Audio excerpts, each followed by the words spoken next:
इस वीडियो में हम बात करने वाले हैं त्रिभुज के ऑब्जेक्टिव क्वेश्चन जो आपके बोर्ड एग्जाम में देखने को मिल सकता है। मैं जो है आपको ऑब्जेक्टिव बताता हूँ कौन कौन सा सही है, ठीक है। लेकिन आप इसे हल करके एक बार जरूर चेक कर लीजिएगा, ठीक है, क्योंकि हल करेंगे तभी आपको पता चलेगा कि आया कैसे है।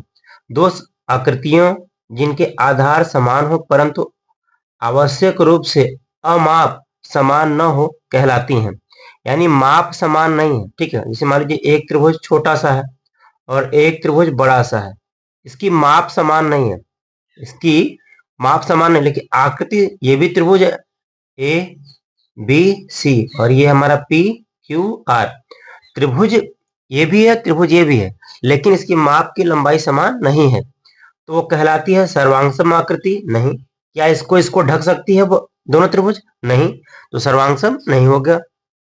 समान आकृति वो भी नहीं होगा, ठीक है। समरूप आकृति, हाँ, ये त्रिभुज इस त्रिभुज के समरूप होगा। ऑप्शन नंबर आपका जो सी है वो बिल्कुल सही होगा, ठीक है।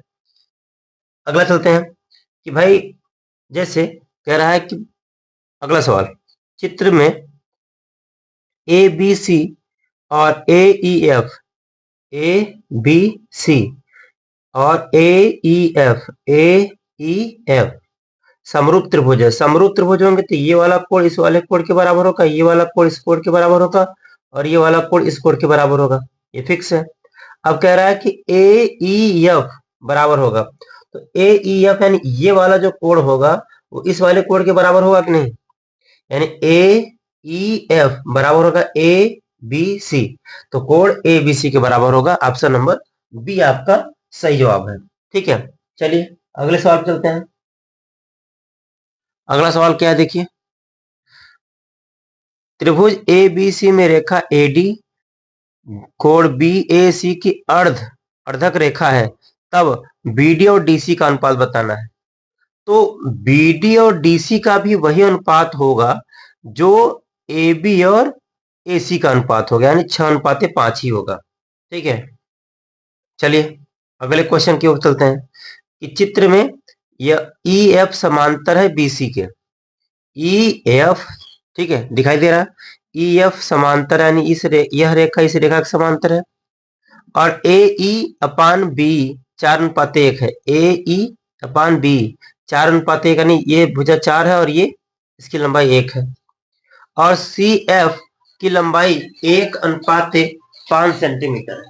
ई एफ समांतर है बीसी यदि ए ई अनुपाते बी बराबर 4:1 यानी 4:1 है और सी एफ का मान कितना है? इसकी लंबाई कितना है? 1.5 हो तो ए एफ की लंबाई होगी ए एफ यानी इसकी लंबाई पूछ रहा है। तो आपको थेल्स प्रमेय पता होगा क्या कि ए ई अपान ई बी होता है, ये बराबर होता है किसके? A F upon C F के, A F upon C F के, ठीक है। तो ए ई का मान कितना है? 4, ठीक है। ए ई का मान कितना है? 4 बटे ई बी का मान 1 और ए एफ का मान बताना है आपको, बटे इसका मान है 1.5 गुणा कर देंगे तो वो क्या हो जाएगा? ए एफ बराबर 15 चौका 60 यानी 6.0 हो जाएगा, यानी 6। ऑप्शन नंबर बी आपका राइट आंसर होगा, ठीक है। यदि त्रिभुज ए बी सी एक समबाहु त्रिभुज इस प्रकार है कि एडी जो है लंब है किस पे? बीसी पर, तो एडी स्क्वायर बराबर होगा, यानी आपको एक त्रिभुज बना लेना है, ठीक है।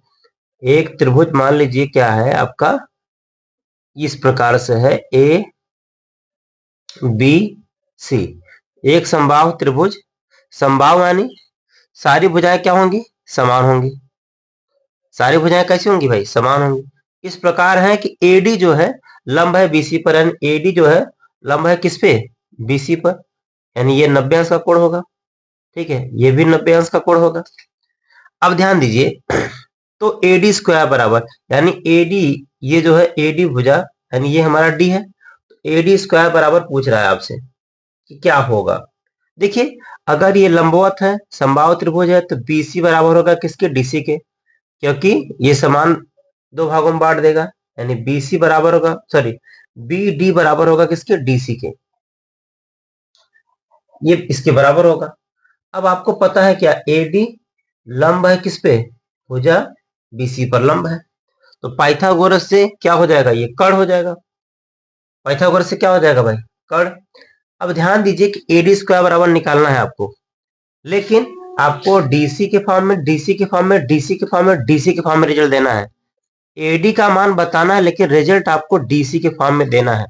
इस बात का विशेष ध्यान दीजिए आप लोग, ठीक है। अब जानते हैं कि जब बीडी बराबर किसके? डीसी के, यानी बीसी बराबर क्या होगा? भुजा बीसी, पूरी भुजा डीसी के, पूरा भुजा बीसी है, बीसी का अगर हम आधा कर देंगे तो वो किसके बराबर होगा? वो डीसी के बराबर होगा। जैसे मान लीजिए कि आपको कि भाई बी सी बराबर क्या होगा? बी डी धन डीसी के बराबर होगा, ठीक है। तो आपको पता है कि बी डी बराबर क्या होता है? डीसी। तो बी सी बराबर B D, sorry, B D बराबर डीसी है ना। चलिए अच्छा कोई बात नहीं, बी डी धन डीसी बराबर भी बी डी ले सकते हैं। तो बी सी बराबर क्या हो गया? Two B D.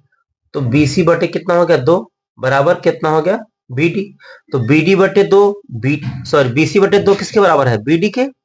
और यही बी डी किसके बराबर है? डी सी के। तो ये आपको पता चल चुका है, तो यानी बी डी का मान हम बी सी बटे दो भी लिख सकते हैं, ठीक है। अब क्या करते हैं कि पाइथागोरस लगा देते हैं।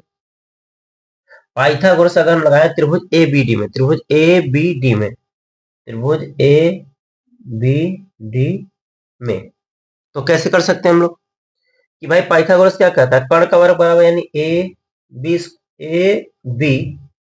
स्क्वायर बराबर A D square plus B D square, ठीक है।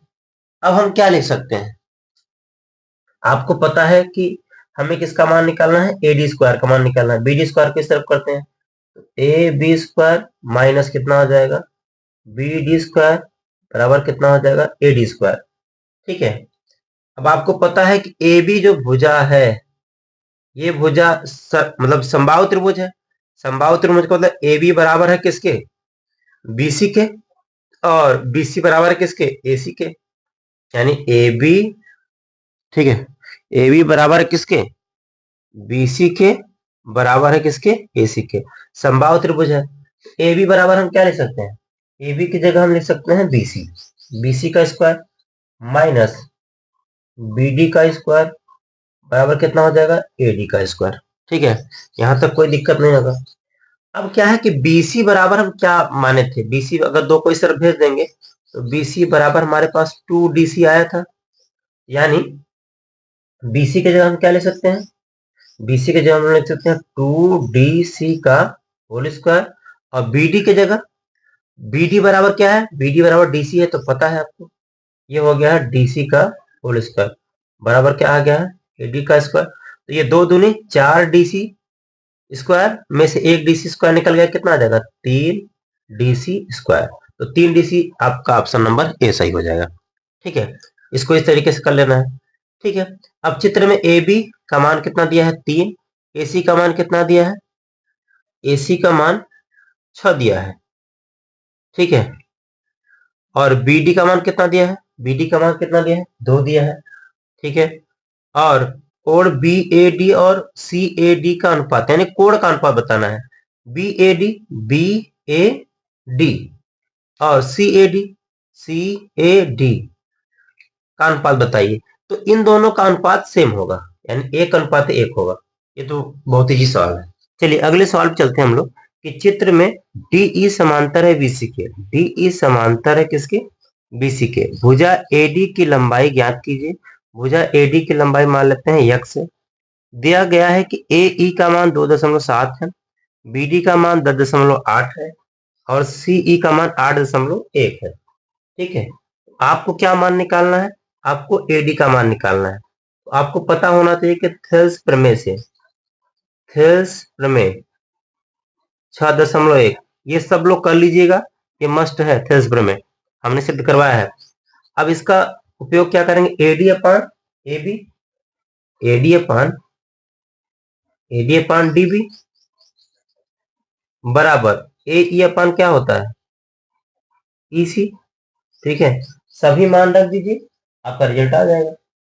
सभी के सभी मान रखिए भाई। AD का मान निकालना है, x अपान DB का मान 10.8 बराबर AE का मान कितना है, 2.7, EC का मान कितना है, 8.1। फिर एक गुणा कर दीजिए आप लोग। ठीक है, फिर एक गुणा करेंगे कितना आएगा, 2.7 बटे 8.1 गुणित 10.8। पूरा सॉल्व करने पे आपको मिल जाएगा 3.6 सेंटीमीटर, क्योंकि सभी सेंटीमीटर में है तो ये भी रिजल्ट कितना आएगा, 3.6 सेंटीमीटर आ जाएगा। ठीक है, यहाँ तक किसी कोई डाउट है? चलिए आगे चलते। अगला क्वेश्चन क्या है, फिक्स है, 2019, 20, 22, 24 में आया है, बहुत महत्वपूर्ण सवाल है। किसी त्रिभुज की भुजा BC पर एक बिंदु D। अब कोई त्रिभुज बना लीजिए आप। ठीक है, ABC, एक बिंदु D इस प्रकार है। ठीक है, भुजा BC पर एक बिंदु मान लेते हैं D इस प्रकार है, इस प्रकार स्थित है कि ये भुजा है ADC, क्योंकि A बोला था इसलिए हमको A को लाना पड़ा D से मिलाने के लिए। ADC यानी ये कोण बराबर है BAC के, यानी BAC यानी इस वाले पूरे कोण के बराबर है। ध्यान दीजिएगा, ADC बराबर कि BAC के, तो दर्शाइए कि C स्क्वायर बराबर CB इंटू CD होगा। अब इस फिगर को सबसे पहले आप काट करके अलग कर लीजिए। फिगर अलग करना हमने बताया है कि जैसे भाई फिगर अलग कैसे करेंगे आप, ए ऐसे बना लीजिए आप, ये हमारा ADC कर लेंगे, ADC अलग कर लिए। ठीक है, और फिर आप क्या कर लीजिए कि भाई BAC इससे जो D से मिलता हुआ लगे फिगर। ठीक है, तो हम फिगर थोड़ा सा ऐसा बनाएंगे जैसे कि इस तरीके से फिगर बना लेंगे। ठीक है, इस बार हम A यहां कर लेंगे। ठीक है, क्योंकि कोण जो है, कहा है ना कि भाई कोण जो है, ये वाला कोण किसके बराबर है, BAC के बराबर है, इसलिए हमने फिगर काट लिया BAC। तो हमने कहा कि भाई ये हमारा C हो जाएगा, ये हमारा B हो जाएगा। तो BAC यानी ये वाला कोण अब इस वाले कोण के बराबर दिख सकता है। हमने फिगर काट के अलग कर लिया है। ठीक है, ताकि इसको हम समरूप सिद्ध कर पाए। अब क्या करना है, क्या दिया है पहले ये देखना होगा हमको। सिद्ध क्या करना है, सिद्ध टू में सिद्ध करना है CA स्क्वायर बराबर CB इंटू CD। ठीक है, तो हम क्या त्रिभुज लेंगे, त्रिभुज CDA, त्रिभुज यानी उपपत्ति जिसे बोलते हैं, उपपत्ति में त्रिभुज क्या लेना होगा भाई, त्रिभुज CDA, CDA और त्रिभुज CAB, CAB, CAB। यहाँ CDA लिए हैं और यहाँ CAB लिए हैं, जानबूझ के ताकि सिमिलर दिखा सके। ठीक है, अब आपको दिया क्या है कि भाई A कोण तो बराबर दिया है, कोण ADC बराबर है कोण BAC के। ये क्या है भाई, ये दिया हुआ है। ठीक है, तो देखिए ACD, अब ACD यहाँ ये वाला जो कोण है, मान लीजिए अगर ये कोण x है तो ACD भी कोण ACD x ही होगा, लेकिन ACB भी तो क्या होगा, x ही तो होगा। यानी ये वाला कोण उतना ही होगा जितना ACB होगा। ठीक है, तो उतना ही कोण होगा। इसका मतलब यह है कि दो कोण बराबर हो गए। इसका मतलब यह है कि भाई दो कोण बराबर हो गए आपके, एक हो गया ACD बराबर कोण ACB के। ठीक है, तो ये हमारा क्या काट दे सकते हैं, हम कहेंगे कि भाई दोनों कोण समान है, समान कोण। ठीक है, अब देखना है कि अब हमारे पास दो कोण सब समान हो जाते हैं तो त्रिभुज क्या हो जाता है, दो यानी इसे समान कोण कहें या उभयनिष्ठ कोण कहें, तो इसे हम उभयनिष्ठ भी कह सकते हैं, उभयनिष्ठ कोण। तो चाहे जो बात लिख दीजिए, कोण ACD बराबर है कोण ACB के। अब दोनों त्रिभुज क्या हो गए, समरूप हो गए, किससे, एंगल एंगल से, ठीक है। यानी कोण सी क्या लिए थे, DA समरूप हो गया है त्रिभुज CAB के। कारण क्या है, एंगल एंगल समरूपता, समरूपता, ठीक है, समरूपता, ध्यान दीजिएगा। तो देखिए यहाँ क्या है कि भाई दो त्रिभुज CDA समरूप होगा त्रिभुज CAB के, एंगल एंगल समरूपता हो जाएगा। अब CD अपान ये दो भुजाएं CD अपान CA हो जाएगा, और CB अपान CA अपान CB हो जाएगा, ठीक है। तो अब हम तिर्यक गुणा करेंगे, CA का CA में गुणा होगा, C स्क्वायर बराबर CD इंटू CB हो जाएगा, ठीक है। यही आपको सिद्ध करना था। चलिए अगले क्वेश्चन की ओर चलते हैं। अगला क्वेश्चन क्या कह रहा है भाई कि निम्न, देखिए अगला क्वेश्चन क्या कह रहा है, निम्न चित्र में OA अपान OC, OA अपान OC बराबर BO अपान OD, ये कितना है, 1:2 है। इसकी भुजा की लंबाई कितना दिया है, 1:2 दिया है, ठीक है। और AB बराबर कितना दिया है, AB भुजा की लंबाई कितना है, 5 हो। तो DC का मान, यानी इसका मान हमें बताना है, इसका मान मान लेते हैं x है, ठीक है। अब क्या करना होगा कि भाई ये वाला जो कोण है, ये वाला कोण इस कोण के बराबर होगा, ठीक है, शीर्षाभिमुख कोण से। इसका मतलब ये है कि भाई AOB त्रिभुज AOB तथा त्रिभुज COD, त्रिभुज COD में क्या कारण है भाई कि एक तो भुजाओं का अनुपात बराबर है, यानी अगर हम कहें कि भुजाओं का अनुपात बराबर दिया है, यानी AO अपान OC बराबर दिया है BO अपान OD के, ये तो दिया हुआ है, ठीक है। लेकिन आपको एक कोण भी पता चल गया है AOB, कोण AOB बराबर है COD के, कोण CO, ठीक है। तो साइड एंगल साइड से क्या हो गया, समरूप हो गया। भाई दोनों त्रिभुज क्या हो गए, AOB समरूप हो गया त्रिभुज COD के, किससे, साइड एंगल साइड से, ठीक है। अब हम कह सकते हैं कि AO अपान OC बराबर BO अपान या OB अपान OD के, ठीक है। और बराबर होगा ये AB अपान DC के, ठीक है। सारी भुजाएं बराबर हो जाएंगी। अच्छा, अब इसका मान पता है कितना, 1/2 बराबर AB का मान कितना पता है आपको, ठीक है। OB अपान OD का मान 1/2 था।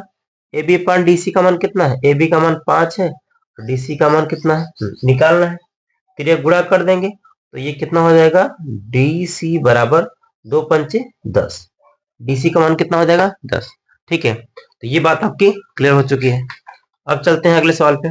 ये सवाल आप स्वयं कर सकते हैं, बहुत इजी है, ये स्वयं करिएगा, ठीक है। चलिए निर्देशांक ज्यामिति में बहुत महत्वपूर्ण चैप्टर है, इससे क्वेश्चन जरूर आते हैं बोर्ड एग्जाम में।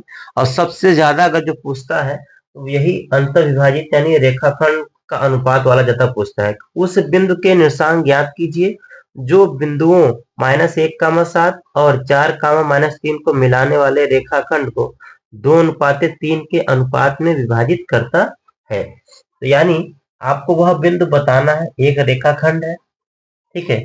उस रेखाखंड का जो निर्देशांक है -1,7 दिया है और 4,-3 दिया है, और एक कोई बिंदु है, और बिंदु मान लेते हैं x, y।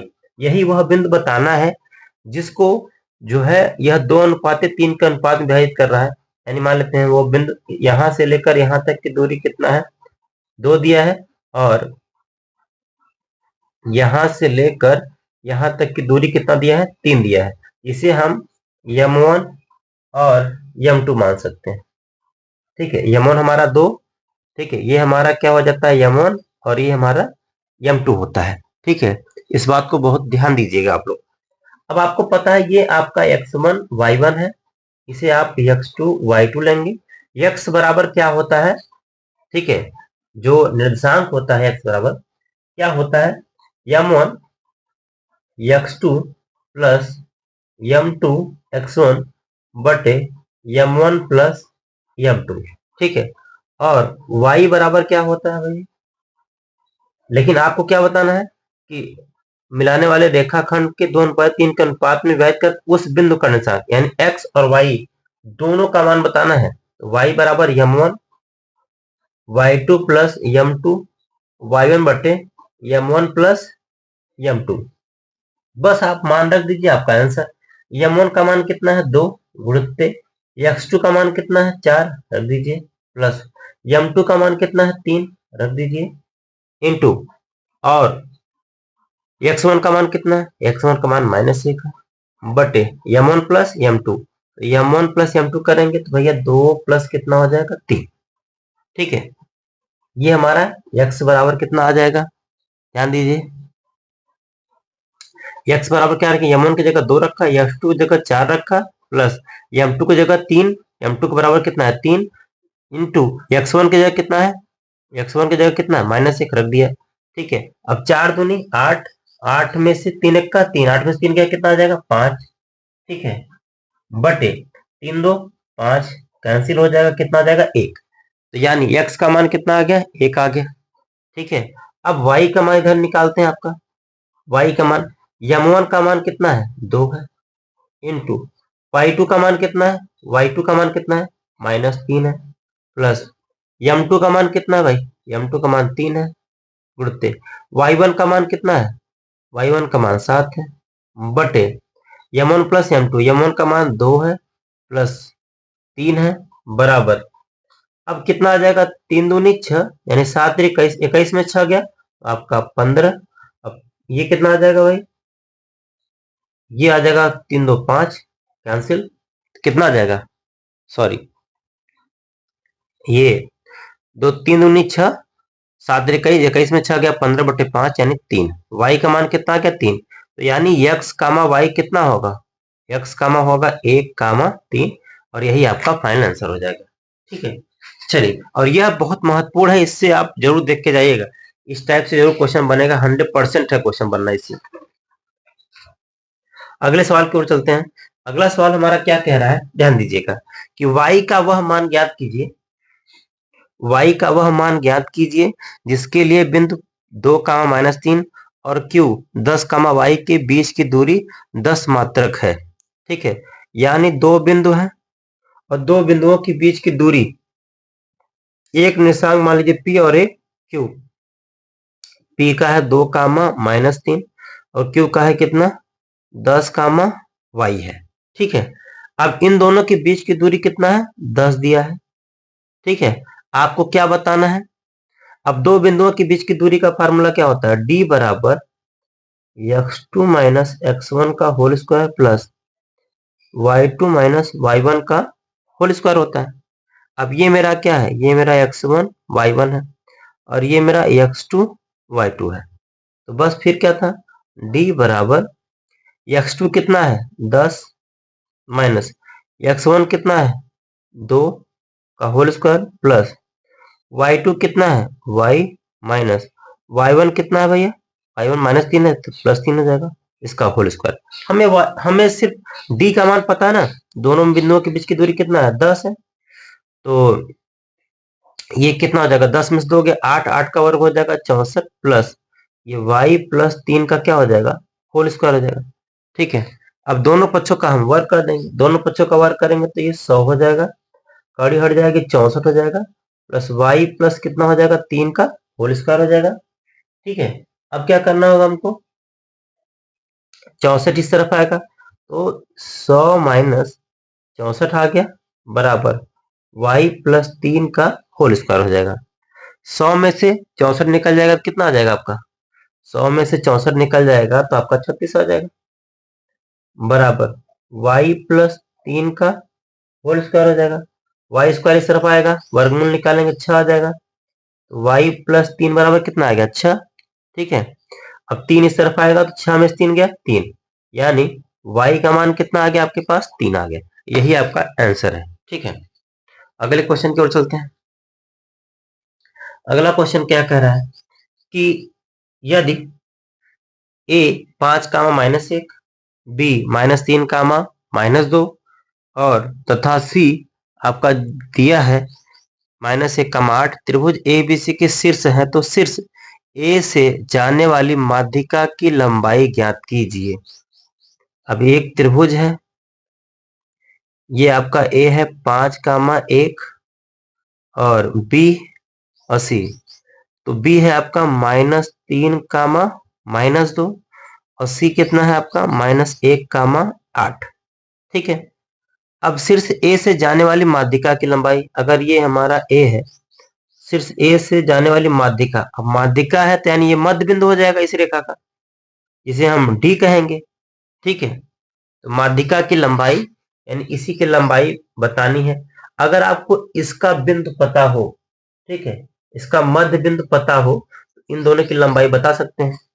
अब मध्य बिंदु का निशान क्या होता है, मध्य बिंदु कैसे निकाला जाता है, मध्य बिंदु होता है x1 धन x2 बटे 2 कामा y1 धन y2 बटे 2।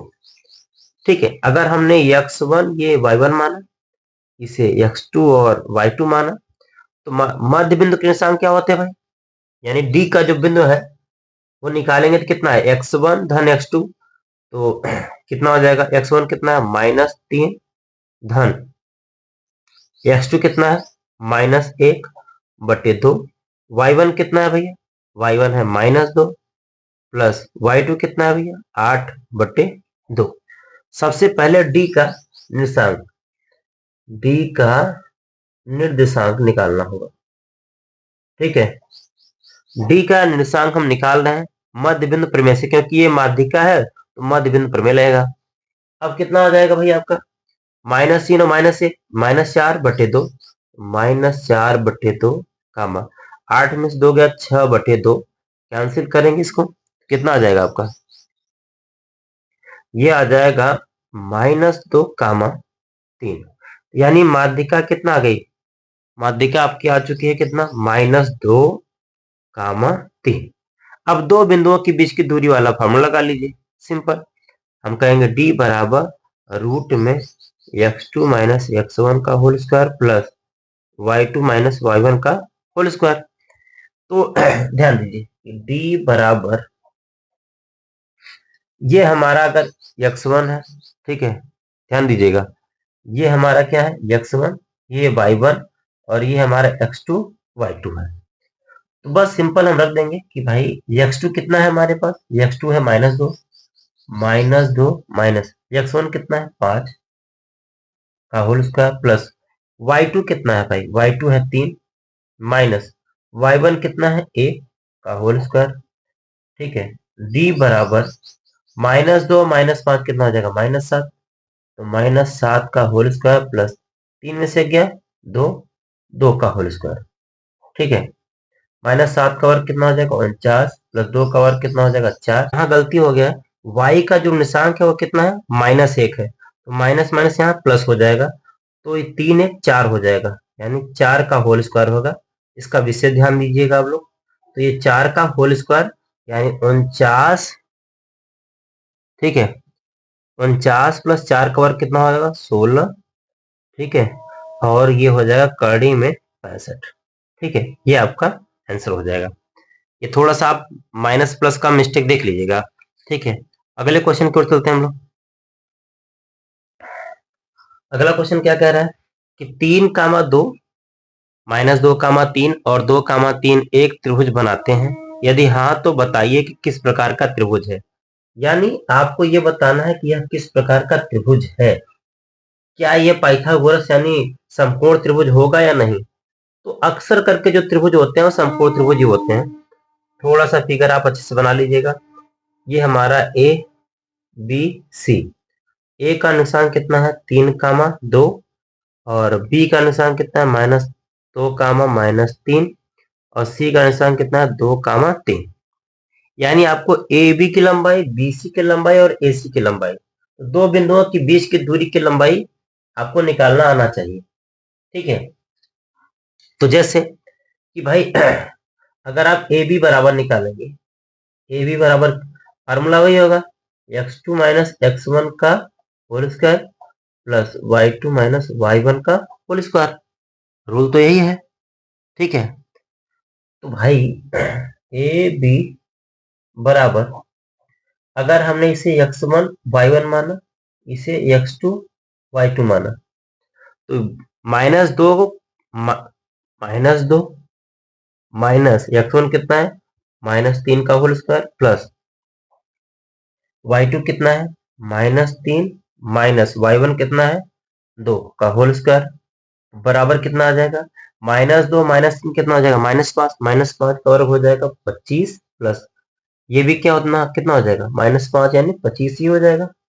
ठीक है, इसका मान कितना आ गया आपका, कड़ी में 50। इसका मान कितना आ गया आपका, कड़ी में 50। ठीक है, अब बीसी का मान निकालिए। ठीक इसी प्रकार से, तो बीसी का मान निकालेंगे कितना आएगा, यानी दो बिंदुओं के बीच की दूरी से ही निकालना होगा। ठीक है, रूल वही होगा। अब अगर हम इसे x1 y1 मान लें, तो x2 माइनस x1। ठीक है, तो रूट में कितना आ जाएगा, -2, डायरेक्ट फॉर्मूला रखते हैं, -2 का होल स्क्वायर प्लस -3 का होल स्क्वायर, -3 का होल स्क्वायर। ठीक है, तो 2 और 2 कितना, 4, 4 का वर्ग 16 प्लस 3, 3 6 का वर्ग कितना हो जाएगा, 36। ठीक है, तो 36 और 16 कितना होता है आपका, 52। ये हो जाएगा करड़ी में 52। तो यहां तक कोई समस्या नहीं होनी चाहिए आपको। अब चलते हैं, बीसी का निकल चुका, अब एसी का मान निकालते हैं। तो एसी का मान कितना आता है वो देखते हैं। ठीक है, एसी का मान यानी इसे x1 y1 और अगर इसे हम x2 y2 मानेंगे, तब रिजल्ट हमारा क्या आएगा, 3 में से 2 गया, 1 का वर्ग प्लस 2 में से 3 गया तब भी 1 का वर्ग, यानी इसका मान तो करड़ी में 2 आएगा। ठीक है, अब ये समझते हैं कि यह पाइथागोरस है क्या नहीं है। यानी जो ए बी सी लेके चले हैं, इनमें सिमिलरिटी क्या है, इनमें सिमिलरिटी क्या हो सकती है। तो अगर हम देखें, तो जो हमारा बी सी पॉइंट है, ठीक है, तो क्या ये पाइथागोरस का रूल अप्लाई करता है या नहीं, तो वो हम चेक करेंगे। A B square plus P R square, sorry, A B square plus A C square बराबर क्या करड़ी में 52 मिलता है। तो ध्यान दीजिए, इसमें से सिमिलरिटी ये है कि A B square plus A C square बराबर आपको क्या मिल रहा है, आपको बी सी स्क्वायर के बराबर मिल रहा है। ए बी कितना है, कड़ी में 50 यानी 50 हो जाएगा, ए सी का मान कड़ी में यानी 2 हो जाएगा, और ये बी सी स्क्वायर 50 2 52 हो जाएगा। ठीक है, बराबर ये कितना है, बी सी स्क्वायर इस तरफ आएगा तो कड़ी में 52, तो ये बी सी के बराबर आ गया। इसका मतलब एक समकोण त्रिभुज है। चलिए, बिंदु 5 का -6 और -1 का -4 को जोड़ने वाली रेखाखंडों को y अक्ष किस अनुपात में विभाजित करता है, इस प्रतिच्छेद बिंदु के निशान बताइए। ठीक है, मान लीजिए ये आपका एक x अक्ष है और ये आपका y अक्ष होता है। तो y अक्ष किस अनुपात में, मान लीजिए कोई रेखा है, ठीक है, कोई भी रेखा, मान लीजिए वो रेखा ऐसी है, तो y अक्ष जो है इसको दो भागों में बांट रहा होगा। ठीक है, तो हमने कहा कि मान लीजिए एक का निर्देशांक जो तीसरे चतुर्थांश से -1, 4, ये मान लेते हैं यहाँ -1, -4 तीसरे चतुर्थांश में है, और चौथे में कौन हो जाएगा, 5, -6। अब y अक्ष पे खासियत ये होती है कि x अक्ष वाला 0 होता है, y अक्ष वाला मान कुछ हो सकता है। ठीक है, अब मान लिया हमने कि ये इसको अनुपात में जो डिवाइड कर रहा है, के अनुपात 1 में डिवाइड कर रहा होगा। ठीक है, तो इसका जो निर्देशांक है वो, यानी इस बिंदु का निर्देशांक x, y, x बराबर क्या निकल के आएगा, तो y h के अनुपात में विभाजित करता है, तो इस प्रत्यक्ष बिंदु के इस प्रतिच्छेद बिंदु के निशान भी ज्ञात कीजिए। एक्स बराबर क्या होगा, भले एक्स बराबर 0 है, लेकिन एक्स बराबर हम क्या लिखेंगे, m1 x2 plus m2 x1 बटे m1 प्लस m2 लिखेंगे। ठीक है, तो अब हम क्या करेंगे भाई, हमको बस k का मान निकालना है, k का मान निकल जाएगा तो रिजल्ट आ जाएगा हमारा। ठीक है, तो ध्यान दीजिए, अब क्या करेंगे हम लोग, x बराबर तो 0 दिया है, m1 कितना है, ये मेरा m1 है और ये मेरा m2 है और ये मेरा x1 है, y1 है और ये मेरा x2 और y2 है। तो m1 कितना है आपके पास, k गुणित x2 कितना है 5 प्लस m2 कितना है आपके पास 1 गुणित x1 कितना है -1 बटे m1 प्लस m2 यानी k प्लस 1, इसका इस तरफ गुणा करेंगे 0 हो जाएगा, यानी k गुणित 5 माइनस कितना हो जाएगा 1, 1 किस तरफ आएगा, 1 बराबर 5 किया जाएगा, तो 1 बटे कितना आ जाएगा, k का मान कितना आ गया, 1 बटे 5 आ गया। ठीक है, यानी आपका k का तो मान निकल चुका है, k का मान आपके पास आ चुका है। अब क्या करना था, जब k का मान निकल चुका है तो हमें x1 और y1 बताना था, तो x1 तो 0 है, ये फिक्स है, y भर का निकाल लेते हैं, y बराबर क्या होता है m2 y1 plus m1 y2 बटे m1 प्लस m2। अब k का मान तो आपको निकल ही चुका है, कोई दिक्कत है नहीं, तो हम लिखेंगे m2 कितना है, m2 आपके पास 1 गुणित y1 कितना है आपके पास, y1 है -4 प्लस m1 कितना है, m1 आपके पास k है और k का मान आपको पता चल चुका है, y2 क्या है आपके पास -6 बटे k प्लस 1। ठीक है, तो सॉल्व करते हैं इसको, तो y का मान कितना आ जाएगा भाई, 4 1 का 4 यानी -4 -6 के बटे ये कितना है k प्लस 1, तो -4 -6 गुणित k का मान कितना है 1/5, 1/5 रख देंगे बटे 1/5 प्लस 1, तो इसको हम सॉल्व करेंगे कितना आ जाएगा, ठीक है 520 और 20 -6 -26 बटे ये हो जाएगा -26 बटे 5 पूरे के बटे 5 1 का 5 5 1 6 बटे कितना हो जाएगा 5, तो 5 से 5 कैंसिल हो जाएगा, -26 बटे 6, -26 बटे 6 का मान कितना हो जाएगा, 2 से काटेंगे तो -13 बटे 3, यानी आपका निर्देशांक जो आएगा वो 0, y का मान कितना है -13 बटे 3, यही आपका आंसर होगा। ठीक है, चलिए अब हमको सिद्ध करना है 1 प्लस टेन स्क्वायर ए बटे 1 प्लस कॉट स्क्वायर बराबर टेन स्क्वायर सिद्ध करना होगा। ठीक है, अब हमको पता है कि भाई लेफ्ट हैंड साइड हम लेंगे 1 plus ten square theta, ten square A है बटे 1 प्लस कॉट स्क्वायर ए है। ठीक है, हम क्या करने वाले हैं, हम ये करने वाले हैं कि 1 प्लस टेन स्क्वायर बराबर क्या होता है सेक स्क्वायर थीटा, तो सेक स्क्वायर ए लिख लेंगे बटे 1 प्लस कॉट स्क्वायर क्या होता है, ये होता है कोसेक स्क्वायर ए। अब हम सेक स्क्वायर को लिखेंगे 1 बटे कॉस स्क्वायर ए बटे कोसेक क्या लिखेंगे 1 बटे साइन स्क्वायर ए, साइन ऊपर जाएगा तो ये हो जाएगा साइन स्क्वायर ए बटे कॉस स्क्वायर ए और साइन स्क्वायर बटे कॉस स्क्वायर क्या हो जाएगा टेन स्क्वायर ए, टेन स्क्वायर ए आपका आंसर हो जाएगा। ठीक है, यही आपका राइट हैंड साइड है।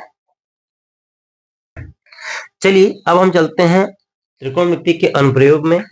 60 सेंटीमीटर ऊंचे भवन के शीर्ष से किसी मीनार के शीर्ष व पाद के अवनमन कोण क्रमशः 30 और 60 है।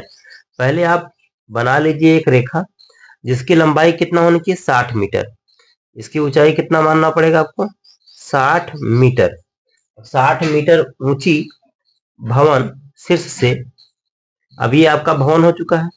ठीक है, शीर्ष से किसी मीनार के शीर्ष व पाद के, ठीक है। अब एक मीनार आपके पास और है, ठीक, क्योंकि शीर्ष से किसी मीनार के, अब ये शीर्ष है यानी शिखर, किसी मीनार के शीर्ष व पाद, ये अब दूसरी जो मीनार है यह उसके शीर्ष है और यह इसका पाद बिंदु है। तो कह रहा है कि किसी मीनार के शीर्ष व पाद के अवनमन कोण क्रमशः 30 और 60 है।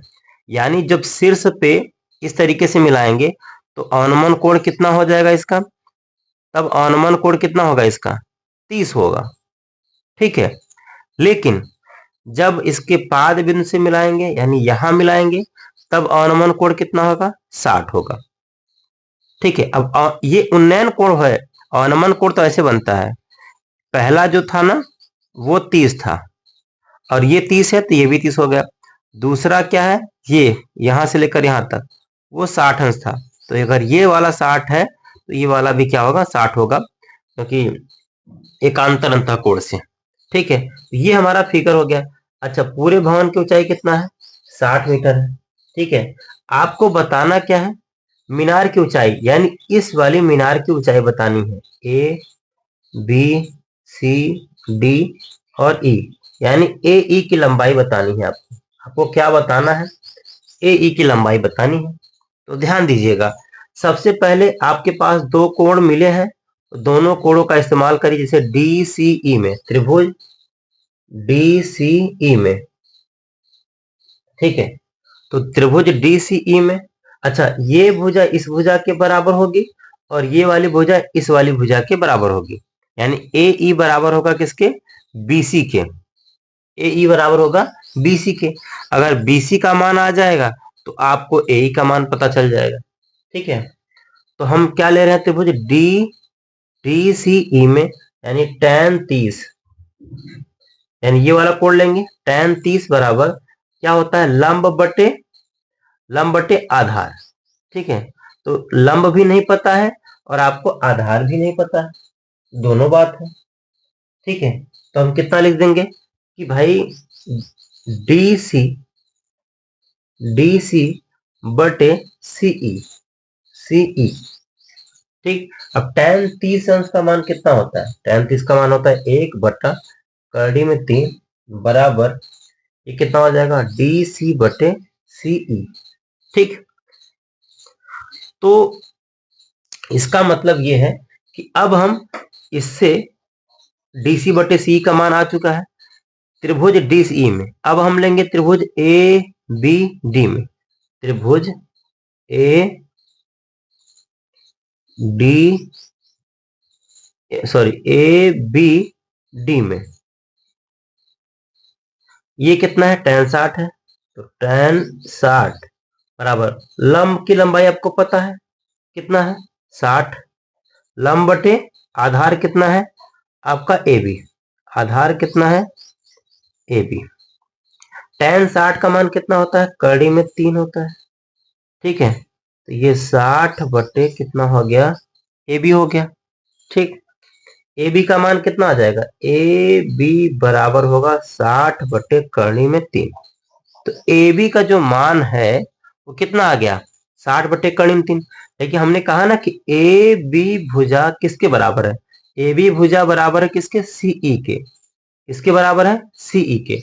तो जितना भी मान है, ठीक है, और आपको क्या मान बताना है, आपको पता चल जाए किसका, डीसी का। तो सीई का मान पता चल गया पहले, ये हो गया आपका सीई बटे करणी में 3 बराबर, ये कितना आ जाएगा आपका डीसी। तो डीसी का मान निकाल लीजिए पहले। तो सीई का मान, यानी ए बी बराबर क्या है, ए बी बराबर है सीई के, ए बी बराबर क्या है, सी के।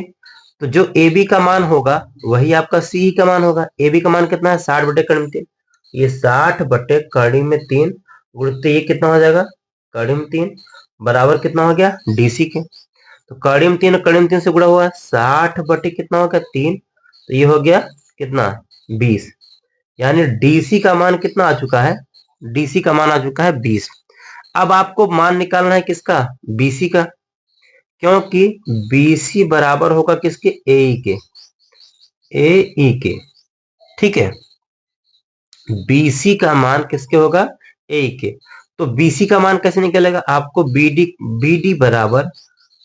BD बराबर लिखना होगा BC प्लस CD या DC। ठीक है, ये लिख सकते हैं। आपको BD का मान पता है 60 बराबर BC का मान आपको नहीं पता है, निकालना है, प्लस DC का मान कितना निकाल के आए हैं? 20। 20 इस तरफ आएगा तो 40 आ जाएगा। तो BC का मान कितना आ गया? 40। अगर इसका मान 40 है तो AE का भी मान कितना होगा? 40। और यही आपका आंसर हो जाएगा। ठीक है, अगला क्वेश्चन, अगले सवाल की ओर चलते हैं। कह रहा है कि जब सूर्य का उन्नयन कोण पाई से थीटा हो जाता है तो क्षैतिज तल में खड़े एक स्तंभ की छाया a मीटर अधिक हो जाती है। स्तंभ की लंबाई बताइए। तो सबसे पहले क्या करिए आप, फिगर मस्ट है बनाना।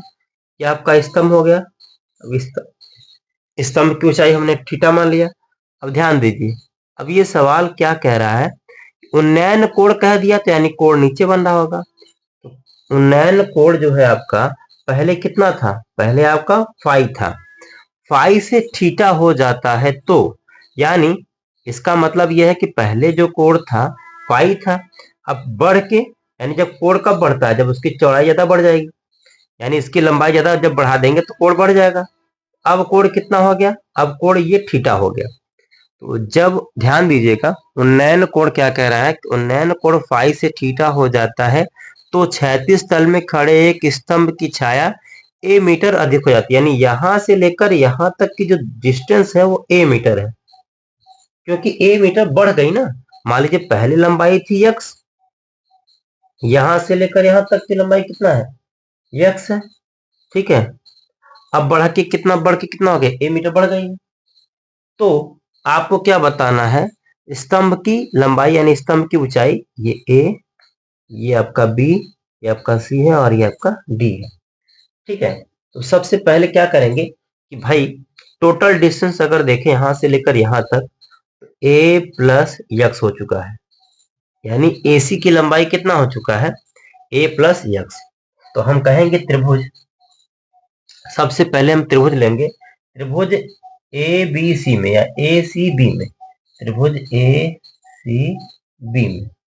ठीक है, तो इसमें क्या लेंगे? Tan theta. टैन थीटा बराबर क्या होगा? लंब बटे आधार। ठीक है, लंब की लंबाई कितना है? h बटे आधार की पूरी की लंबाई लेंगे a plus x, a plus x हो जाएगा। ये हमारा क्या आ गया? Tan theta. ये समीकरण 1 मान लेते हैं। ठीक है, अब यहां से आप एक काम कर सकते हैं कि x का मान निकाल सकते हैं। तो x इस तरफ गुणा करेंगे तो ये हो जाएगा कितना? Tan theta into a plus x बराबर h। ठीक है, हम यहां से एक काम करते हैं, x का मान निकाल लेते हैं, उससे हमें बहुत बेनिफिट होगा।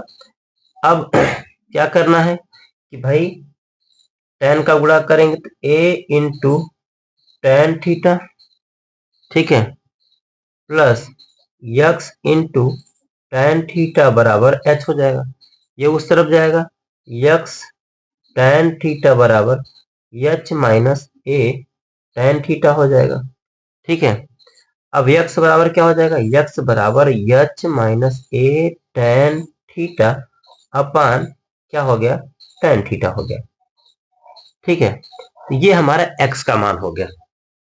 ये हमारा क्या हो गया? x का मान हो गया। अब हमें तो मान निकालना है किसका? हमें तो मान h का निकालना है। तो अब हमें कौन सा त्रिभुज लेना चाहिए? फाई वाला।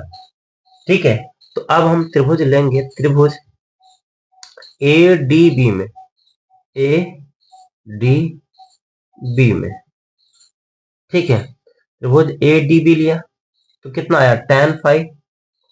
टैन फाई यानी लंब बटे आधार h बटे x हो जाएगा। h बटे कितना होगा? x। अच्छा, तो आपको पता है कि x बराबर कितना आ जाएगा? x बराबर आ जाएगा h बटे टैन थीटा। ठीक है, अब आपको क्या रखना होगा? अब x का मान यहां जो आया है, ये अगर हमने समीकरण 1 माना था और ये हमारा समीकरण क्या हो जाएगा, 2 हो जाएगा। यक्स का मान उठा के रख दीजिए, तो एच बटे tan थीटा बराबर, यानी यहां लिखना होगा समीकरण 1 व 2 से, ये आपको लिखना पड़ेगा समीकरण 1 व 2 से, बराबर एच माइनस ए tan थीटा बटे tan थीटा। ठीक है, तो यहाँ सर ये हमारा tan पाई है, ध्यान देना ये हमने tan थीटा लिख दिया है गलती से, tan पाई होगा। अच्छा, तो ऐसा नहीं कि tan पाई और tan थीटा कट नहीं जाएगा, ये गलती मत करना आप लोग। ठीक है, अब तिर्यक गुणा कर लीजिए, तिर्यक गुणा करेंगे तो क्या हो जाएगा, ये हमारा h इंटू tan थीटा बराबर, इसका गुणा करेंगे तो h into tan phi minus कितना हो जाएगा, a के साथ गुणा करेंगे, तिर्यक गुणा करेंगे इसका, a tan phi into tan theta हो जाएगा। ठीक है, tan थीटा हो जाएगा। अब ध्यान दीजिए, एच वाला कॉमन ले लीजिए, एच वाला अगर आप इस तरफ लाएंगे कितना हो जाएगा, या इसको इस तरफ लाइए, ये हमारा plus A tan phi into tan theta बराबर, इसको इस तरफ ले आ जाएंगे तो H tan phi minus H tan theta हो जाएगा। एच कॉमन लेंगे, ठीक है, एच कॉमन लेंगे क्या हो जाएगा, H tan phi minus tan theta बराबर, यहाँ क्या है A tan phi into tan theta, इस तरफ आ जाएगा तो बट्टे में आ जाएगा आपका A tan phi into tan theta बटे कितना आ गया tan phi minus tan theta बराबर एच, यानी एच का जो मान आएगा वो कितना आएगा, A tan theta into A tan phi into tan theta बटे tan phi minus tan theta, यही आपका आंसर हो जाएगा।